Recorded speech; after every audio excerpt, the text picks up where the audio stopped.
Something fell with a thud on the roof in front of Daniel's window. It made a sliding noise as it dragged itself across the slope of the roof, and with another fall, it finally landed on the grass. Daniel poked his head out of the window. Even with the faint light outside, he could recognize what the object was. It was a diary. Summer had just begun in Manhattan.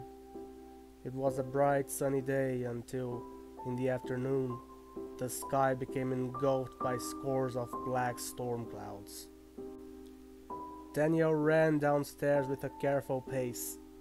Going out the front door, he stepped inside the lawn and headed towards the diary. As he got closer, he saw it was deep brown in color. On its right, it had a leather strap holding both of its covers tightly together. As Daniel picked up the diary, slightly stained by the dirt from his lawn, he felt that it was heavy. Holding the diary with both hands, Daniel looked up towards the sky. All he could see was clouds. Where did the diary fall from? The mysterious diary now rests upon Daniel's reading desk. As he unhooked the strap and turned the front cover of the diary, he found a folded piece of paper. One by one, Daniel unfolded the paper. As he was finished, he saw writings on it. It seemed like a very long letter to him now. Did some girl just write him a love letter? Daniel was one of the most handsome boys in his class. He got asked out by girls before, so it wouldn't come as a surprise to him. But Daniel wasn't yet ready to believe that someone would bother writing him a love letter in this age of smartphones. With curious eyes, he started reading.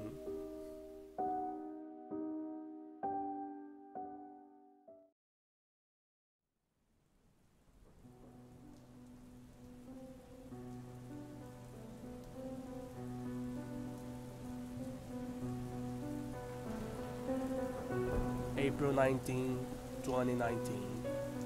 It was a stormy night in a secluded village in Shatkaira, Bangladesh. 26-year-old housewife Nazima got out of her home in the rain. As a result of a long dry season, water had become scarce in that region. So when Nazima saw rain clouds brewing in the horizon that evening, she put 2 buckets in her yard to collect the rainwater. And now, it was time to bring the buckets back. As she stepped outside, a bright flash of red light startled her and stopped her in her tracks. It seemed very odd to her, as she never saw a red lightning in her life before. Nonetheless, she continued towards the buckets. She lifted the buckets with her 2 hands and slowly headed back. Suddenly, a red aura in the corner of her eyes grabbed her attention. As she turned her head to look at one of the buckets she was holding, she was terrified to see a pair of bright red eyes in the water. In a fight or flight response, she dropped both the buckets and ran towards her front door, screaming. She locked the door from inside and panicked for minutes. As her nerves calmed a bit, she tried to put together a rational explanation behind the glowing red eyes she saw. Failing to do so, she told herself that she was stressed and was imagining things. She realized it was not the case, as she saw 6 pairs of red eyes in the small jungle in front of her yard that night. The day after, Nazima went missing. After hours of searching by her husband and the villagers, she was found unconscious under a tree in the same jungle. Upon waking up, She was questioned about what happened. She said that she didn't remember. Her last memory was chopping some onions back inside her home. 3 days after this incident, Nazima's husband was found dead in their house by the villagers. His body was torn to shreds, and the entire room was drenched in blood. But the villagers found something else in that room that day. Something horrifying. Something evil beyond what they could imagine.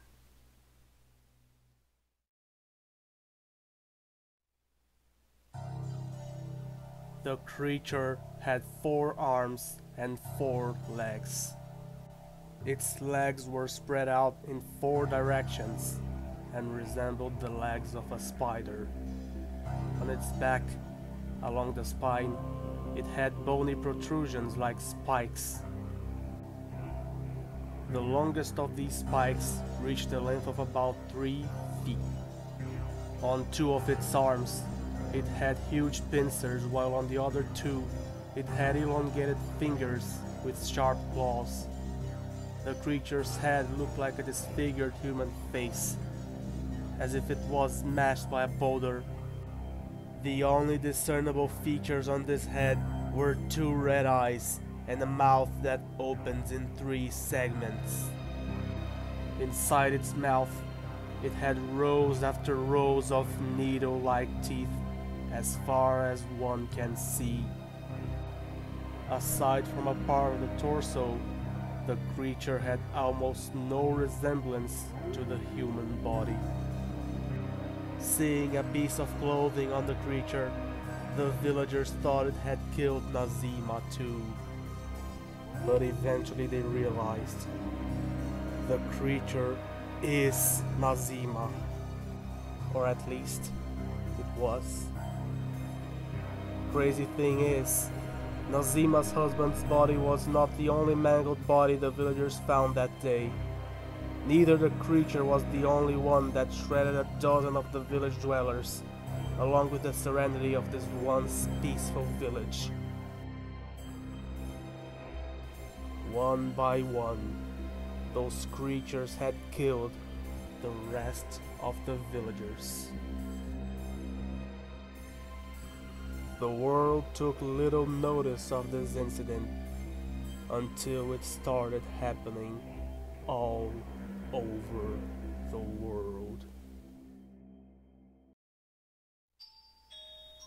At the beginning of each of these incidents, the locations involved experienced heavy downpour. Flashes of red lightning streak across the sky. People then start seeing pairs of red eyes in the darkness around them. After 3 days, half the population in the area suffer a terrible death by those hellish creatures, who have once consisted the other half of the population as humans. Within 3 months, the world had witnessed a new pandemic, but this time, it was not a pandemic of viruses. It was a pandemic of the arachnids. Yes, we started calling them arachnids because of their spider-like legs. Their numbers rose exponentially. Each day, we lost hundreds of thousands of people to these wretched monsters. In these 3 months, the death toll reached a staggering 4 billion, while the number of arachnids reached almost 3.5 billion. The Swiss government opened their bunkers in an effort to save the remaining human population. 20,000 people, regardless of nationality, color, and religion, took shelter in those bunkers. And finally, on October 2019, the last surviving nations, the United States, Russia, Germany, Korea, Switzerland, Japan, and China, joined their forces to fend off the arachnid invasion. Since then, we've been fighting them for almost 2 years. In these 2 years, we learned what we could about the arachnids. First of all, we learned that they are carbon-based organisms like us. As far as we know, humans are the only host of these parasitic creatures. Arachnid larvae look somewhat like octopuses. They also have the ability to cloak themselves by changing the color of their skin to match their surroundings. These larvae are 30 centimeters long, 12 centimeters wide. They descend from the clouds, accompanied by heavy rainfall. Upon direct skin contact with larvae, the host becomes paralyzed. The larva then enters the host's body through the host's mouth and makes its way towards the thoracic cavity. During this process, the host loses consciousness and retains no memory of being infected with the larva. Upon reaching the thoracic cavity, the larva fuses itself with the host's body and starts altering the host's DNA. After a 3-day incubation period, the host's body undergoes a rapid transformation. It grows 2 additional pairs of arms and legs. The spine structure is changed.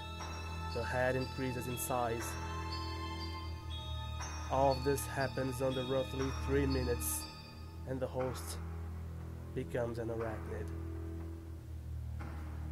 After transformation, the creature possesses little to no resemblance to the human body. Most arachnids are 5 feet tall and weigh around 75 kilograms.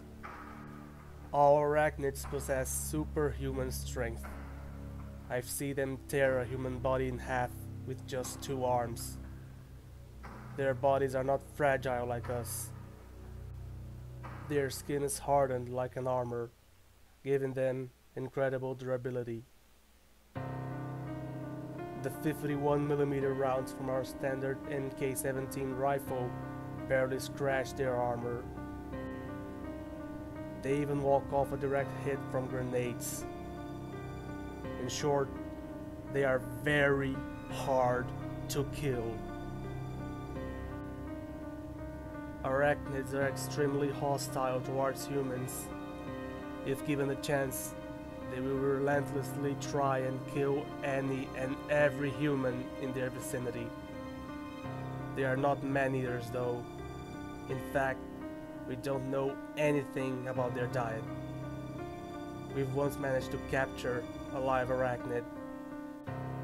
While in captivity, we tried feeding it animals, plant materials, even chemical compounds. But all attempts have been met with failure. It died 2 weeks later. We then performed a dissection on a dead sample. Although we did find a digestive system, we didn't find any traces of food inside. All the while, the war against arachnids continued. At one point, we decided to learn about their origin. We started looking for clouds with red lightning. It took effort, but wasn't that hard. We then started setting our fighter jets inside those clouds. In total, 12 pilots were assigned to investigate them, and I was one of them. What we learned in those clouds baffled us. At first, we thought the arachnids were from another planet, a bioweapon made by some distant alien race far more superior than our own. And they were simply claiming our planet for themselves by making use of this weapon. We were wrong.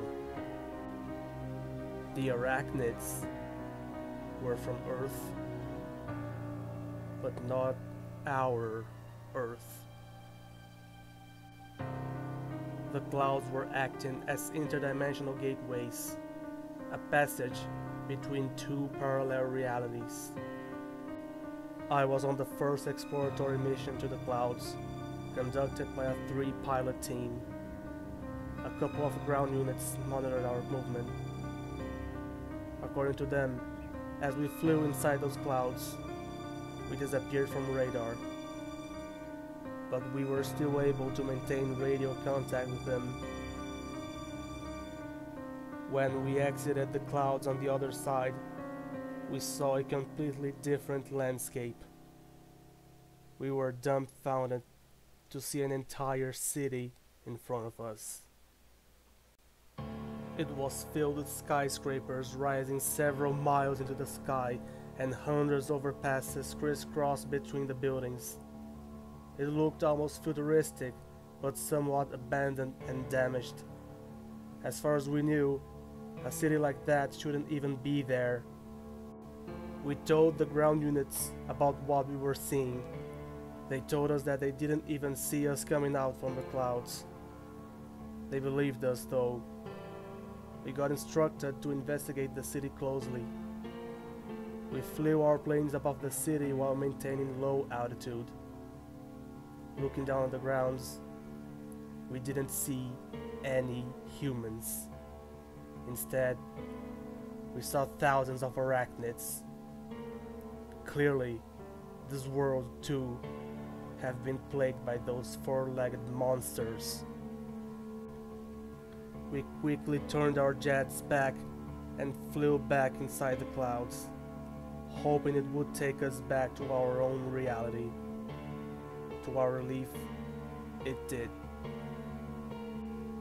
Since then, we've explored dozens of such clouds. Each time, we discovered a different Earth from a different reality. Some were infected by arachnids like our own, while the others are still free from their deathly clutches. But we knew that these apparent safe worlds will soon suffer the same fate.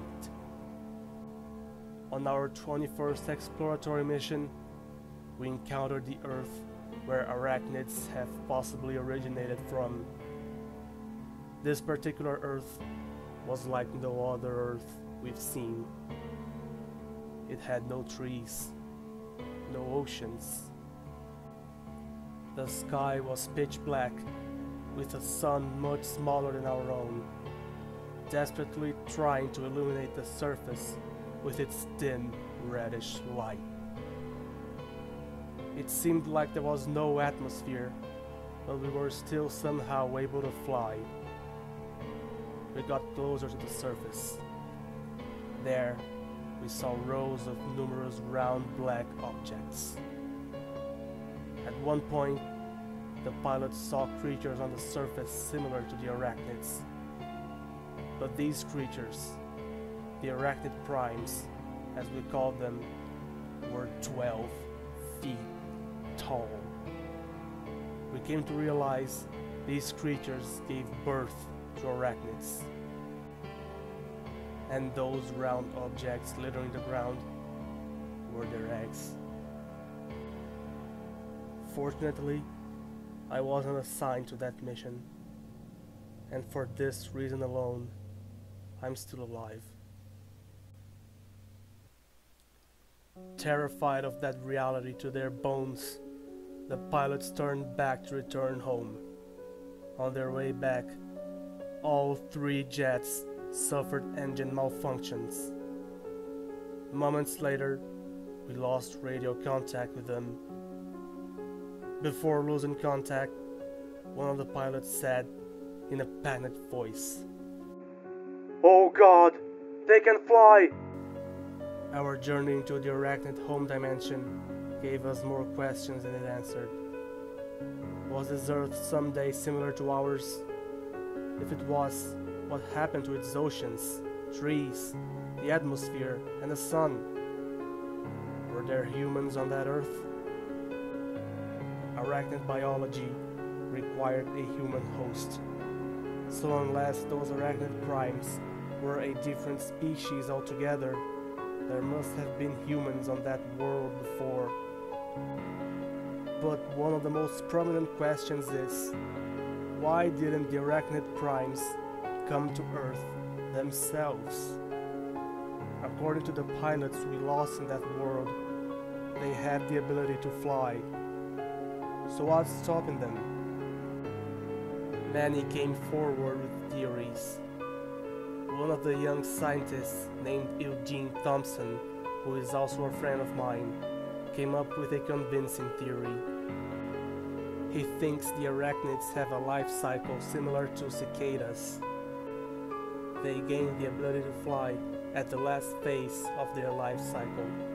This phase is very short-lived compared to their previous ones, at the end of which they die. According to Eugene's theory, this is also the phase where they reproduce, and to do that, they need a specific location, or rather, a specific dimension.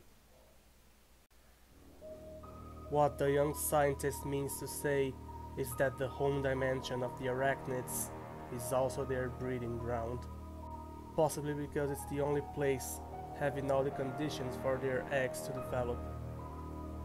The arachnid primes, having obtained flight, fly back to their home dimension and reproduce. Then they carry their larvae to the clouds to spread them across the universes. And since they've reached the final stage of their life, they're probably counting the days until their demise. If we were to believe this theory, then we have to assume that the arachnids we are fighting are merely in their adolescence. A few months later, we came across our first instance of 8 feet high arachnids. Confirming our fears about them actually being babies, arachnids were growing bigger. If that wasn't enough, they were also becoming intelligent. They started coordinating their attacks, which made the war even harder. We were running out of men and ammo. At one point, our leaders decided to use their nuclear arsenal, but it only made the situation worse. While a small portion of the arachnid populace were killed by the nuclear bomb's impact, the radiation made the surviving ones stronger, and they soon became the end of us.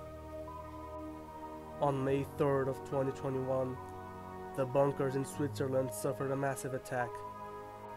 A swarm of 5,000 arachnids hit the bunkers like a flood, killing the last 20,000 civilian humans that took shelter in them. We couldn't do anything but watch, as we exhausted all our means to fight them.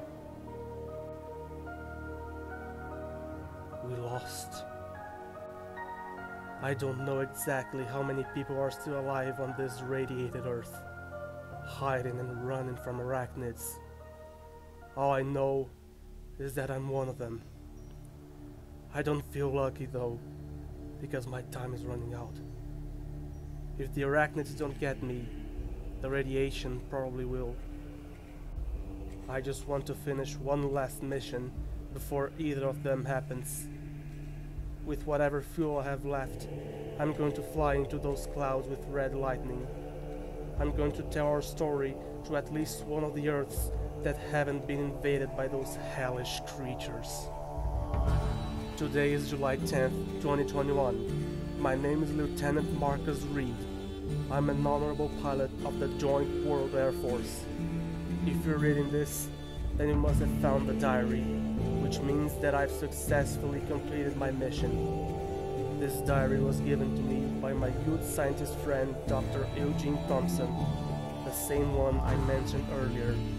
It contains all we learned about the arachnids' origin, their biology, habits, and their weaknesses in the past 2 years of war, which will be helpful in fighting them. It is absolutely imperative that you make sure this diary reaches the leaders of your world, as the same fateful war awaits you. Who knows, maybe this diary will make all the difference for your world, for your earth. Be safe, keep your loved ones close, and most importantly, don't give up.